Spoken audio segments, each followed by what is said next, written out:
Late us understand about scheduling queue. तो processors enter the system, they are put into job queue, मतलब जो भी process आती जाती है उसको हम जॉब क्यू के अंदर डालते जाते हैं, क्योंकि डायरेक्टली वो सीपीयू के पास नहीं जा सकती, बहुत सारी प्रोसेस होती हैं। तो अगर हम जैसी प्रोसेस आएगी उसको सीपीयू के पास डालने का कोई मतलब तरीका ही नहीं है, तो हम एक क्यू बना देते हैं जिसके अंदर जो प्रोसेस आती जाएगी उसको हम क्यू में रखते जाएंगे। Which consist of all the process in the system में जो भी प्रोग्राम प्रोसेस में कन्वर्ट हुआ है, जो भी एग्जीक्यूशन फेस में आया है, उसको हम रेडी क्यू या फिर जॉब क्यू में डाल देते हैं। Link list is maintained over PCBs, मतलब जो पीसीबीज जो होते हैं प्रोसेसेस के, उनके ऊपर लिंक लिस्ट बनाई जाती है, मतलब उनकी एक लिंक लिस्ट बनाई जाती है कि कौन सी प्रोसेस किसके बाद आई है। लेट्स से एक प्रोसेस आई है अभी, फिर उसके बाद एक प्रोसेस आई है उसको हमने लिंक कर दिया, फिर उसके बाद एक प्रोसेस आई है उसको हम लिंक कर दिया, फिर उसके बाद एक प्रोसेस आई है उसको हम लिंक कर दिया। जो प्रोसेस सबसे आगे होगी क्यू में, क्यू का ऑब्वियसली हमारा होता है FCFS, first come first serve, कि जो पहले आएगा वो पहले पाएगा, या फिर FIFO, first in first out. फिर आता है हमारा scheduler. The selection of processes is carried out by the appropriate scheduler. अब प्रोसेस का सिलेक्शन जो है वो एक एप्रोप्रिएट शेड्यूलर के करता है। Process migrates among the various scheduling queues throughout the lifetime. Various scheduling queues के थ्रू माइग्रेट करता है। पहले वो एक जॉब क्यू में आता है, फिर वो रेडी क्यू में आता है, फिर वो रनिंग फेज में जाता है, फिर वो ब्लॉक क्यू में जाता है। तो ऐसे बहुत सारे फेजेस होते हैं जिसमें से एक प्रोसेस गुजरता है जब तक कि वो एग्जीक्यूट नहीं हो जाता पूरे के तरीके से। फिर आते हैं टाइप्स ऑफ शेड्यूलर्स। पहला आता है हमारा लॉन्ग टर्म शेड्यूलर, LTS, या फिर spooler. A large number of processes are submitted then can be executed immediately. These processes are spooled into disk.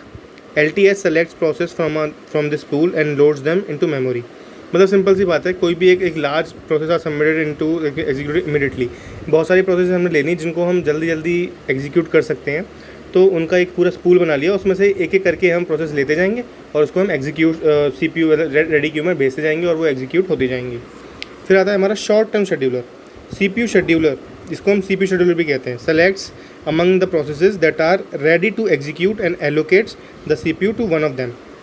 अब जॉब क्यू से हम रेडी क्यू में तो आ गए, मतलब हम प्रोसेस बनने के लिए तैयार, हम प्रोसेस बन चुके हैं, PCB हमारा क्रिएट हो चुका है, हम रेडी क्यू में भी आ गए। लेकिन रेडी क्यू से भी फिर हम रनिंग में जाते हैं। तो रेडी क्यू में जो भी प्रोसेसेस हैं, जो प्रोसेस रनिंग फेज में जाने के लिए रेडी हैं, जिनके इंस्ट्रक्शंस लोड हो चुके हैं, जिन्हें बस एग्जीक्यूशन का वेट कर रही हैं कि मतलब बस खाना आ गया है, बस खाना ही खाना चालू करना है, तो बस रेडी क्यू के अंदर जितनी प्रोसेसेस होती हैं उनको हम रनिंग फेज में डाल देते हैं। फिर आता है dispatcher. Dispatcher should be as fast as possible context switch overhead time period by the time period between the context switch. Dispatcher मतलब जो डिस्पैच करता है प्रोसेस को, वो एज फास्ट एज पॉसिबल होना चाहिए, क्योंकि ऑब्वियसली बात है CPU को आइडल नहीं रखना है। कॉन्टेक्स्ट स्विच ओवरहेड, वैसे कॉन्टेक्स्ट स्विच ओवरहेड बहुत ही ज़्यादा स्मॉल होता है, क्योंकि context switch between two processes is very fast. अगर वो स्लो होगा तो ऑब्वियसली बात है, अगर वो कॉन्टेक्स्ट स्विच स्लो होगा तो हमारा CPU आइडल होगा, और हमारा जो मेन टास्क है OS का वो ये है कि CPU को आइडल नहीं रहने देना है। CPU बाउंड प्रोसेसेस और and IO bound process execution begin with CPU burst and that may be followed by a IO burst and another CPU burst and so on. In last there will be CPU burst, मतलब CPU bound processes and IO bound processes. CPU bound processes मतलब जिनको CPU में जाके execution करना है, IO bound जिनको मतलब कुछ IO वाला इनपुट आउटपुट कुछ वाला चीज़ करनी है। जैसे मैंने दो नंबर्स मैंने ऐड करने हैं, A और B। अब A और B की वैल्यू लोड करी, CPU में गई, CPU के रजिस्टर में गई, लेकिन अब वो उसको जो जो वैल्यू है A और B की वो चाहिए इनपुट आउटपुट से, तो वो इनपुट आउटपुट में चला जाएगा। फिर से जब उसकी वैल्यू आ जाएंगी फिर से CPU में आ जाएगा। तो ऐसे करके CPU से फिर IO में, IO से CPU में। ज़रूरी नहीं है कि IO में जाए ही जाए, अगर CPU के अंदर जितना भी रिक्वायर्ड डेटा है रजिस्टर्स में लोड हो चुका है तो वो डायरेक्ट अपना एग्जीक्यूट करके निकल सकता है। लेकिन हाँ, ये इंपॉर्टेंट बात है कि लास्ट में CPU बस्ट होगा, क्योंकि IO बस्ट ऑब्वियसली बात है, IO बस्ट होने के बाद कोई प्रोसेसेस एग्जीक्यूट नहीं कर सकती। CPU बस्ट होने के बाद मतलब CPU के अंदर अपना पूरा एग्जीक्यूशन करने के बाद ही वो प्रोसेस एंड होती है।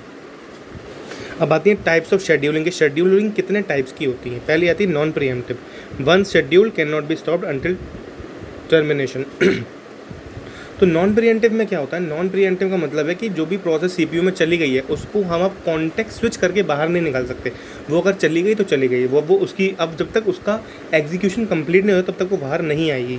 फिर आता है हमारा preemptive, can be pulled out of running state to perform IO in case of high priority process comes और टाइम क्वांटम एक्सपायर्स। मतलब प्रीएम्प्टिव का सिंपल सी मतलब है कि कॉन्टेक्स्ट स्विच हो सकता है, अगर प्रोसेस प्रीएम्प्टिव है तो उसका कॉन्टेक्स्ट स्विच हो सकता है।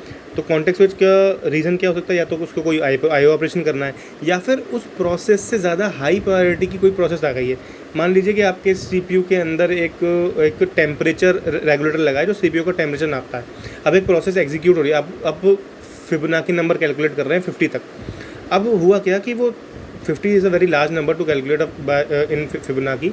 तो फिबोनाची में अगर हम 50 तक की वैल्यू कैलकुलेट कर रहे हैं और सीपीयू का टेम्परेचर जो ऑप्टिमम टेम्परेचर होना चाहिए उससे बहुत ज़्यादा हाई चला गया है, और सीपीयू और उसने एक इंटरप्ट जारी कर दिया कि जितनी भी प्रोसेस है सबको शट डाउन कर दो। अब इस प्रोसेस की जो प्रायोरिटी है वो सबसे ज़्यादा हाई प्रायोरिटी, क्योंकि अगर सीपीयू ही नहीं बचेगा तो एग्जीक्यूशन होगा काहे में। तो इस वजह से हाई प्रायोरिटी प्रोसेस, जैसे ही सीपीयू को पता लगता है कि कोई हाई प्रायोरिटी प्रोसेस आ गई है तो वो वैसे ही कॉन्टेक्स्ट स्विच कर देता है अगर कोई लो प्रायोरिटी प्रोसेस एग्जीक्यूशन में है। फिर आता है टाइम क्वांटम। टाइम क्वांटम होता है कि एक हमने टाइम पीरियड एलोकेट कर दिया प्रोसेस को कि तुम इतने टाइम के लिए एग्जीक्यूट कर सकते हो, इसके बाद दूसरी प्रोसेस आ जाएगी। जैसे हमने अगर 2 सेकंड्स दे दिए तो 2 सेकंड तक एक प्रोसेस ने एग्जीक्यूट किया, अगर उसको और टाइम चाहिए तो वो कॉन्टेक्स्ट स्विच होगा, वो दोबारा से रेडी क्यू में जाएगा, फिर जब उसका नंबर आएगा दोबारा तब वो एग्जीक्यूट करेगा। अब आते हैं शेड्यूलिंग क्राइटेरिया। शेड्यूलिंग क्राइटेरिया मतलब कौन कौन से क्राइटेरिया हमें दिमाग में रखने हैं शेड्यूलिंग के टाइम। सीपीयू यूटिलाइजेशन, सिंपल सी बात है, again and again keep CPU as busy as possible. CPU को हमेशा बिजी रखना है। फिर आता है throughput. Throughput is number of processes that are completed per unit time, कि एक पर यूनिट टाइम में पर सेकंड या पर मिली सेकंड या जो भी आप पर यूनिट की वैल्यू ले रहे हैं उसमें कितनी प्रोसेसेस एग्जीक्यूट हो रही हैं। फिर आता है वेटिंग टाइम। वेटिंग टाइम का मतलब होता है कि किसी प्रोसेस को रेडी क्यू में कितना वेट करना पड़ रहा है। ऐसा तो नहीं है कि कोई ज़्यादा ही हाई प्रायोरिटी प्रोसेस आ गई है जो एग्जीक्यूट करे जा रही है और बाकी प्रोसेसेस स्टार्व कर रही हैं।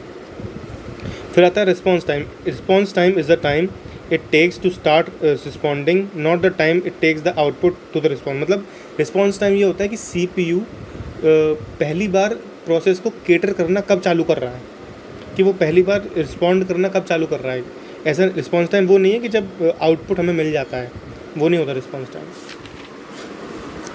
फिर आती है हमारी सीपीयू शेड्यूलिंग।